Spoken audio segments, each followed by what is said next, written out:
Boa noite, estimados telespectadores do programa Aurélio Decker Repórter, na Vale TV, todas as segundas-feiras, das 20 horas até as 20h30. Hoje eu tenho a honra de receber para entrevistá-lo o meu amigo Bonato, né? Eu chamo ele de senhor, ele acha que não, eu devia chamar pelo nome, mas eu expliquei, nós temos com critério. Todas as autoridades nós chamamos sempre de senhor, é uma norma, né, que se tem, né?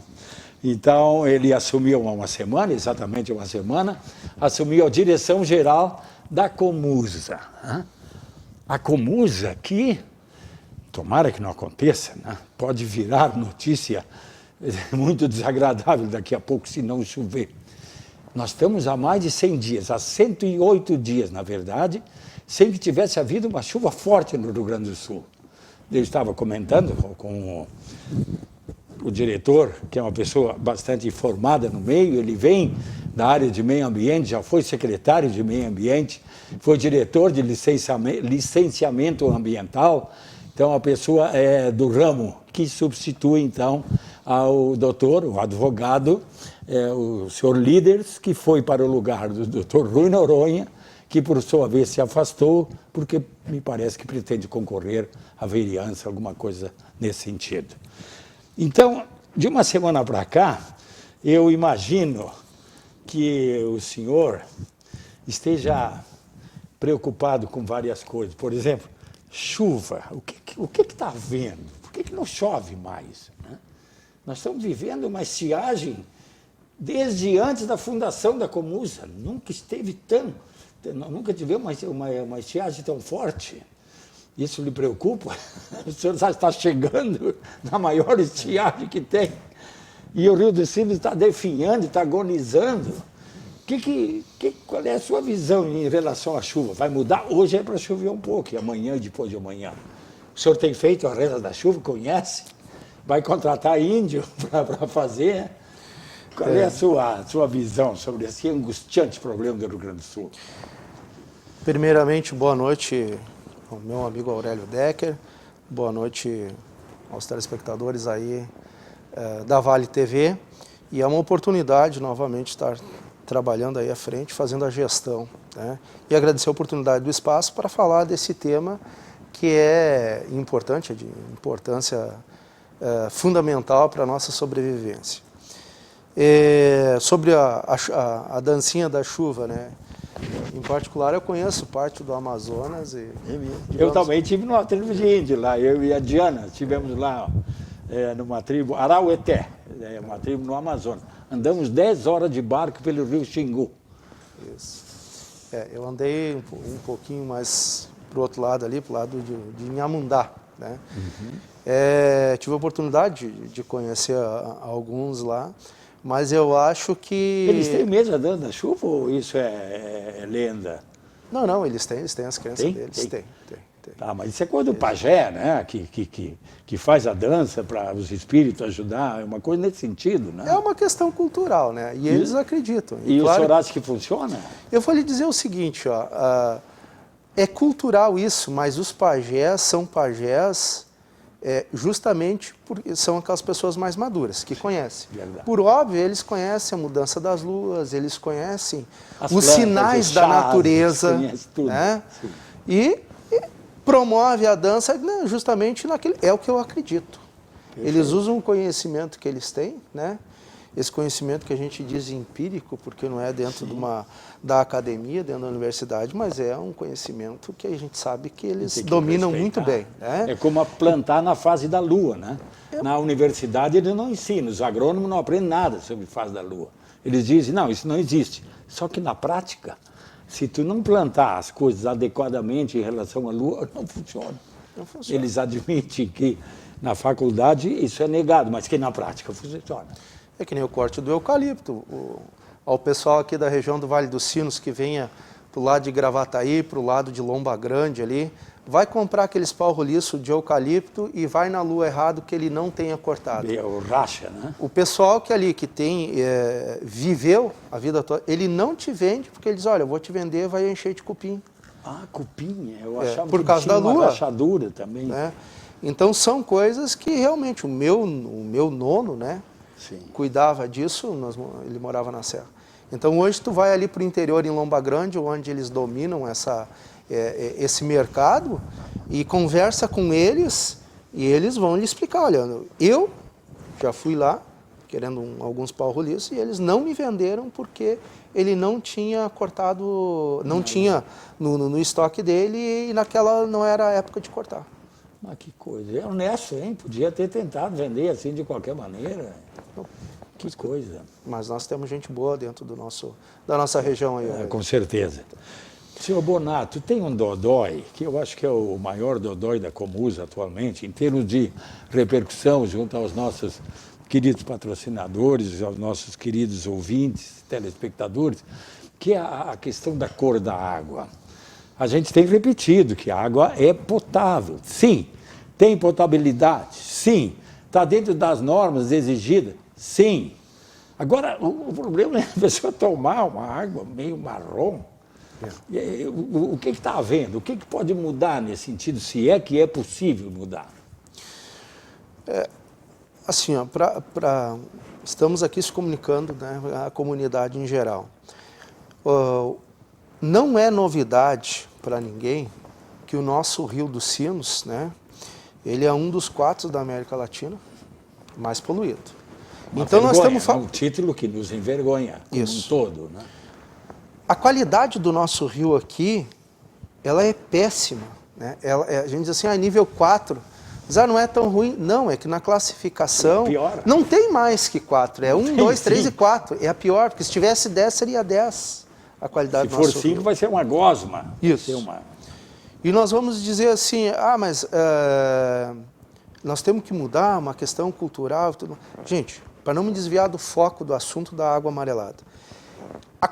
A qualidade da água é tão ruim que a concentração dos componentes, dos produtos químicos que nós temos que colocar, para transformar ela em potável, tem um limite para ser colocado. Então é o tipo de coisa assim, não existe mágica em tu pegar uma água tão ruim e transformar ela em potável. É óbvio que ao longo disso também nós temos as instalações, as tubulações, que a Comusa vem ao longo dos anos, vem substituindo. Porque quando dá um rompimento, há uma infiltração de terra. Né? Exato. Isso pode também alterar a coloração. Aí é barro, mas pelo água... menos naquela área. Isso, onde é afetado. Então veja que são algumas variáveis, e isso tudo, se nós estamos falando de produto químico, nós estamos falando de reação de produtos. Isso acontece. Só que daqui a pouco ele diz assim, mas nós poderíamos tratar, porque o problema é a coloração, não é propriamente o gosto. É óbvio que isso induz que a gente sinta um gosto, mas vamos lá. Nós fizemos as coletas nas casas das pessoas que se dispõem a dizer que essa água está amarelada e tal. É feita a análise laboratorial e o que nós aplicamos? Ela é potável, só a coloração não tem como nós aplicarmos mais produto, porque senão nós vamos sair dos padrões de potabilidade. Que aí uma norma técnica que regula isso. É uma norma técnica, né? Então nós aqui... Mas nós estamos perto do limite, senhor diretor. Nós estamos chegando perto do limite já de não conseguir. Por exemplo, o consumo, as pessoas consomem um volume de água. O problema é que não tendo chuva nas cabeceiras, principalmente Caraã, Santo Antônio da Patrulha, um pouco de Taquara, Rolante, onde viria uma água limpa, porque de Taquara começa Taquara, Sapiranga, Nova Hartz, Campo Bom, Novo Hamburgo, e aí complica. Esteio, Sapucaia, Canoas, São Leopoldo, aí chega em Porto Alegre, que é um horror. Né? Mas aqui nós já estamos com o nível 4, como o senhor mencionou. Então, não tem água limpa nas cabeceiras, não tem. O uso dos banheiros, do clorifórmio fecal, que nós temos um problema do esgoto,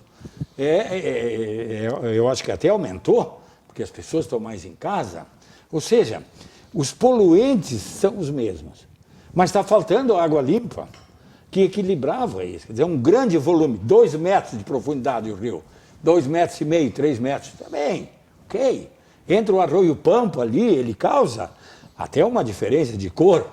Né? Um pedaço do Pampa ainda fica preto, depois ele se mistura. Mas agora está faltando água limpa. Então eu lhe pergunto, nós não estamos já perto do limite, porque se não houver uma chuvarada, alguma coisa que eu não sei qual é, e vou perguntar para o senhor o que nós vamos fazer. Daqui a pouco o senhor não pode mais, o agente poluente é de tal intensidade que não tem mais como, a não ser deixar a água, daqui a pouco vai ficar azul. Pode ser potável, mas vai ficar azul. Nós estamos correndo um risco ou não? Por enquanto o senhor ainda acha que não é o caso. Se choveram, mas uns 3 dias a fio, isso já ajuda? Não é a questão de dias, mas é a questão de milímetros, né? Nós temos que ter chuvas... quantidade, é isso. Quantidade de água. Tem chovido, né? só chuvisqueirinhos. Exato. E esses chuvisqueirinhos, eles não contribuem, digamos assim, para a questão da qualidade da água. Porque nós temos a nossa tubulação, né? Quando essa chuvinha pouquinha, ela lava o asfalto, todo aquele pó do pneu, todos aqueles contaminantes vai para o esgoto. No esgoto já tem alguns resíduos que vêm do antigo sistema, né? De tratamento de esgoto. Aquela fossa que nunca foi limpa. O cara fez a casa em 1970, fez uma baita de uma... mas nunca foi limpo e bota no esgoto, e esse esgoto decanta. Essa pouquinho dessa água que vem, ela lava a tubulação e acaba criando no rio, chegando no rio, quase que como uma pluma tão concentrada desses poluentes, que nós temos que parar a captação em alguns momentos para passar essa lavagem que foi promovida por essa chuvinha. Né? Sempre que dá uma chuva é prudente parar um pouco a captação, ou isso não é norma?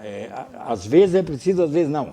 Exato. O pessoal que está lá na captação, informa o laboratório, enfim, eles vão ter análise. Eles estão atentos para isso. Atentos, né? A primeira chuva pode causar um dano. Isso, tem equipamentos, né, diários para fazer lá, essa medição. que faz essa medição. Já voltamos, vocês fiquem aí um pouquinho só. Questão de 1 minuto e meio, 2, estamos voltando. Ok? Vamos falar o que os técnicos alemães vieram fazer aqui há 60 anos atrás e na época chegaram à conclusão que não era boa a água. Imagina só, há 60 anos. Já voltamos.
say there's always magic in the air.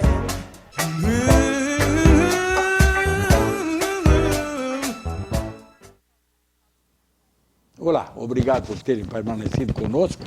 Nós estamos conversando agora no intervalo, com uma honra que eu tenho hoje de entrevistar o diretor-geral Bonato, pessoa que já foi secretário de Meio Ambiente. Já tivemos encontros em outras oportunidades. Essa relação repórter com uma autoridade nem sempre é muito azeitada, nem sempre é muito festiva, porque às vezes, não estou falando do presidente que tem ódio da imprensa, e a imprensa também não gosta muito do jeito dele, embora eu respeite que ele não faça com a imprensa. Mas então, a gente às vezes, pela característica do nosso trabalho, a gente entra em atrito, entra em discussão, entra em desavença, mas eu acho que sempre superamos tudo, né, secretário? Eu acho que o saldo é positivo. Sempre com o maior respeito. Sempre, eu acho que sim, em relação à comunidade, que é o que o diretor-geral da Comusa quer, a melhor água, o melhor serviço, o melhor atendimento para a população. A imprensa postula isso também. E a imprensa, às vezes, ela se coloca na posição de fiscal. Ela fica xaropeando, ela fica dizendo, olha, está escorrendo água há 48 horas na rua tal e as pessoas estão inconformadas em ver isso e etc. e tal. Mas eu acho que o nosso saldo é bom, tomara que continue. Vai continuar? Eu acho que sim. Vai continuar. O que o senhor acha que podemos pensar daqui para frente? Por exemplo, nós não podemos mais ficar sujeitos a chuvas e trovoadas, literalmente, né? Nós estamos hoje sujeitos a chuvas e trovoadas. Mas o rio não pode ter esse tipo de risco, porque a população não quer saber. A população não quer saber se... pois é, agora tem um problema. Ela quer que a Comusa resolva, ela quer que a administração pública resolva. Então, nós estamos há vários anos já sofrendo. O Rio dos Sinos, ele parece que está exaurindo, ele está ficando agonizante. Nós atendemos 2 milhões de pessoas nesses municípios todos, desde Caraá até Canoas. Então, a solução, o senhor esposa a ideia de que nós precisamos pensar urgentemente na reservação de água, senhor diretor, uma barragem, sei lá o quê, que pudesse garantir, porque essa água do rio, quando o rio está bem, com uma boa vazante, essa água vai toda embora, isso vai para o mar. Nós podemos reter isso aqui, né? O que lhe parece essa questão? Me reportar aos telespectadores que aqui estão, essa questão que o Lelo nas duas aberturas fez aqui, essa proximidade, é que eu fico dizendo, pode me chamar pelo primeiro nome, essa relação que a gente tem de muitas vezes ter conflitos de ideias não atrapalha na relação pessoal. Então, só para os telespectadores entenderem que tivemos nossos altos e baixos, mas sempre na busca de uma melhor solução. Sem dúvida. O Lelo chegou a reportar antes em relação que os alemães tiveram 60 anos atrás aqui e disseram que a água já não estava em condições de potabilidade, né? Então, olha só, são coisas que se nós parar e discutir aqui, que o Lelo tá me puxando para a conversa, o que nós temos que fazer para isso não acontecer? Reservação d'água, é isso, é reservação. Vai ser de um dique? Talvez não. O nosso bioma local aqui, a nossa fauna local aqui, talvez não esteja, o impacto seja muito negativo para a fauna. Mas nós temos que entrar numa discussão, fazer uma nova discussão e ver o que realmente é importante, né? Tipo assim, não é a questão do abastecimento humano, com toda certeza é. E nós precisamos dar qualidade a isso. Então, como é que eu faço essa necessidade com o conflito de impactar da menor forma possível com a fauna, com o bioma local? Bom, olha só, o que nós temos, e talvez muitos ambientalistas não tenham conhecimento, né? A parte da geologia, tenho certeza que eles sim têm um grande conhecimento, tá? E não quer dizer que os geólogos não sejam ambientalistas. Mas vamos lá, nós temos uma quantidade considerável de olarias ao longo do Rio dos Sinos. E essa é uma questão cultural do desenvolvimento socioeconômico da nossa sociedade. Ora, nós vivemos em Novo Hamburgo naquilo que é denominado Baixo Sinos. O Médio Sinos ali para cima, Taquara, e o Alto Sinos. Então vamos lá, quando eu estou falando de reservação, o pessoal do Baixo Sinos fala em reservação, o pessoal do Alto Sinos diz assim, não, aqui não. Vão inundar minhas áreas. E cadê o direito de propriedade? Por que vocês não mudam o plano diretor de vocês? Então, olha só, eu estou abrindo uma terceira veia de discussão, que é o planejamento, que é o plano diretor que o município deveria de ter. Porque todo mundo se fala em APAs, em APPs, né? APAs, áreas de proteção ambiental, APPs, áreas de preservação permanente, que tem a ver com o que eu falei, o impacto negativo desses biomas, né? Dessa fauna local. Então, vamos lá. Se nós temos uma concepção de olarias, nós temos essas olarias devidamente licenciadas, e praticamente todas, a grande maioria estão licenciadas, nós temos muitos açudes artificiais, licenciados pela FEPAM, em que poderia ser utilizada essa água dos açudes. Ora, pode ser que seja uma quantidade pífia, mas nós não temos exatamente esses estudos apurados para dizer o quanto nós poderíamos avançar nessa questão. Esses açudes poderiam ser ampliados, em princípio? A FEPAM tem uma normativa que é 2 hectares por açude, eles têm que ser separados. Mas são águas que criam seus próprios aguapés, enfim, eles criam toda uma dinâmica que deixam a água em condições tal de potabilidade. Eu me atrevo aqui a dizer, não tem nenhum estudo técnico afirmando, mas em melhores condições do que nós temos no Rio dos Sinos. Talvez a concentração de minerais seja um pouco mais alta pela condição da cava, da profundidade que tem, que é uma água vertente. Com certeza podemos compensar. Agora, o senhor tem ideia do número de olarias que teria na região, por exemplo? Se tem 7 olarias, não vale a pena, mas se tiver 60, né, seriam 60 açudes, quer dizer, nós teríamos um volume mais considerável. O senhor tem ideia quantas olarias tem?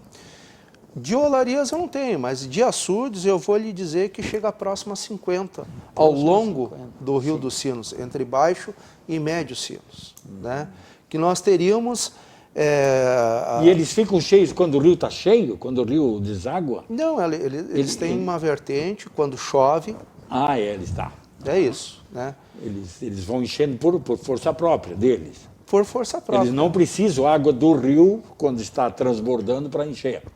Não precisa. Não precisa. É uma condição natural. Certo. É uma forma de reservação. E aí tem outra questão, assim, que se a gente olhar ao longo do Rio dos Sinos, nós temos áreas que são banhadas. Mas são APPs, né? Então, são coisas assim que eu vejo que nós deveríamos avançar. É a preservação permanente, você não pode mexer. Isso. Mas eu pergunto, por que nós não podemos? Alguém disse que aquilo ali é APP. Tá, mas é APP, o que tem de realmente importante? Qual é que é a fauna local que tem ali que nós não conseguimos compensar, mitigar isso para outro local? Então, eu vejo assim, não é um município que tem que levantar essa bandeira, porque a água é uma questão regional. Então deveria estar havendo estudos, né? Um EIA-RIMA, e para os telespectadores entenderem o que é um EIA-RIMA. São estudos que envolvem mais do que um ciclo, e aí, digamos assim, de um período, né? de um ano, vendo o que acontece ali e se é possível ou não a gente avançar em cima dessa APP, provocando um dano mínimo a essa fauna local e talvez ali, então, tendo uma reservação em quantidades que a gente possa calcular aquilo que é necessário.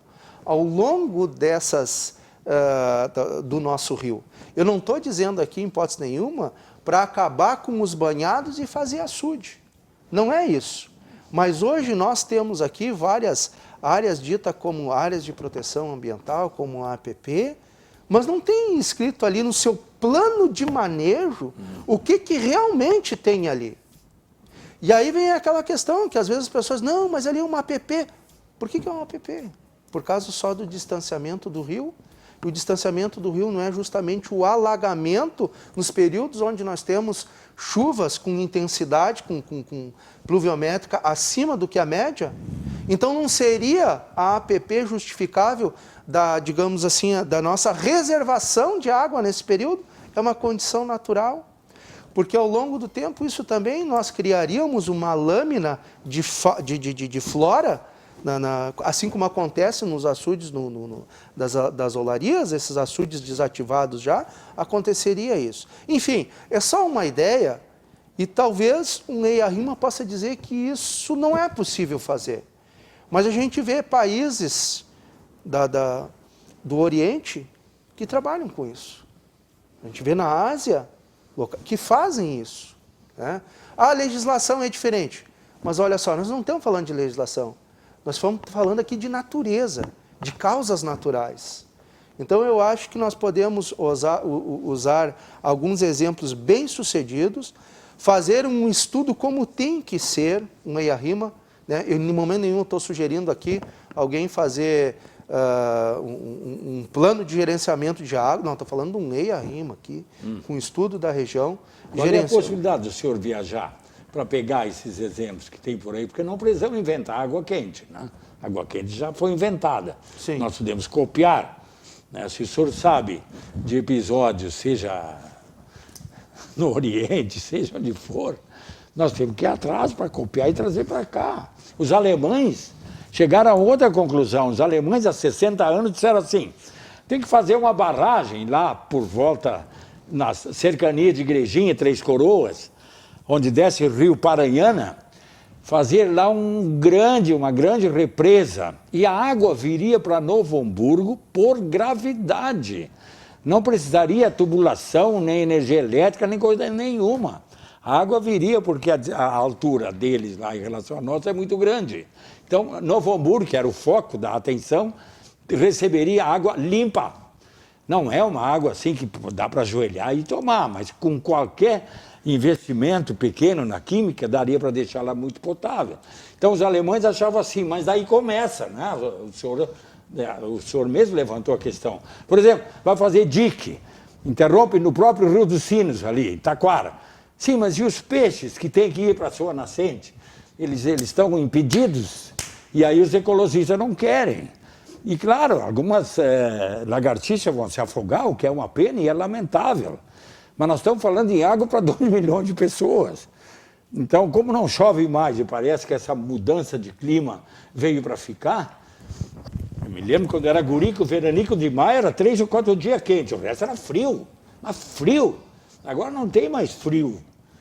Eu me lembro que ia para a escola, tremendo, aquela coisa, não tem mais. O tempo mudou, o clima mudou. Então, o senhor acha que reservação pode ser uma palavra já para a sua administração, como uma coisa presente? Com certeza, com certeza. E vou lhe dizer o seguinte, com os tempos de tecnologia que nós temos, nós não precisamos viajar. A gente pode acessar a internet, a gente pode fazer videoconferências. Mas tem coisa que tem que olhar. Eu fui lá para a China 3 vezes para ver eles fazerem sapato. Eu fui junto com os operários, eu fiquei com eles, eu almoçava com eles, tomava café com eles. E eu levei um susto. Eu digo, eles vão nos comer por uma perna. E comeram por uma perna. Alguma coisa que a gente precisa olhar de perto. Isso é uma despesa que as pessoas não entendem como mordomia. Não é para fazer turismo, isso é para buscar inventos que outras nações que já tiveram o problema da água, talvez se avançaram nisso. Nesse sentido foi a sugestão. Entendi. Nesse sentido. Bom, então, presidente, o senhor gostaria de acrescentar alguma coisa em relação à sua administração? Nós estamos finalizando o programa, temos mais 1 minuto apenas. Então, vamos tratar de reservação. Essa água vai continuar assim, né? Mas ela é potável. O senhor afirma que é uma água potável, né? Ela pode ser um pouquinho marrom, um pouquinho isso e aquilo, mas ela pode ser tomada, né? Com certeza. É uma água segura. Com certeza. Uhum. E sobre o tratamento de esgoto, o que está havendo? Tem uma parada? Tem algumas coisas no ar aí que estão atrapalhando? Não, acho que nós vamos ter o Luiz Hall funcionando até o final do ano, né? Ah, é? Então, ali na Roselândia, que estaria praticamente quase tudo pronto, também, qual é a sua previsão? Também, é para esse ano. Para esse ano. Para esse ano. Então, são fatos que demandam até um pouco de mais tempo aí, nesse 1 minuto que nos falta É, aí. mas nós vamos avançar voltar nisso. aqui. Se eu tenho que dizer alguma questão para a comunidade aí, dizer, olha, se você tem alguma ideia, tem algum assunto que tenha um embasamento legal, que tenha algum estudo que eu possa confiar nesses dados, faça chegar. Eu sou da cidade, eu estou na prefeitura há mais de 2 décadas, trabalhando em alguns setores aí, faça chegar o conhecimento de vocês, dividam conosco, certo? E agradecer a oportunidade, mais uma vez aí, Léo, de poder se comunicar com toda a comunidade. Ok, a honra foi toda nossa, senhor Bonato, o senhor vai ser sempre bem-vindo. Até proponho que a gente faça logo, daqui a poucos dias, uma outra matéria, porque nós temos que aprofundar um pouco, nós temos que focar algumas questões um pouco mais detidamente. Hoje foi um pouco mais superficial, mas eu vou lhe convidar, dependendo da sua agenda, para a gente expandir um pouco mais esse assunto que interessa muito a nossa comunidade. Água. Água e luz, a gente só sente mesmo quando falta. Há uma pequena probabilidade de racionamento, mas vamos fazer uma rezazinha, mesmo que não goste de chuva. Deixa chover, não fica se queixando. O tempo ficou feio. Não é feio. Deixa chover 2 dias, tomara que chova muito. O nosso rio está precisando. Um beijo para vocês. Tchau.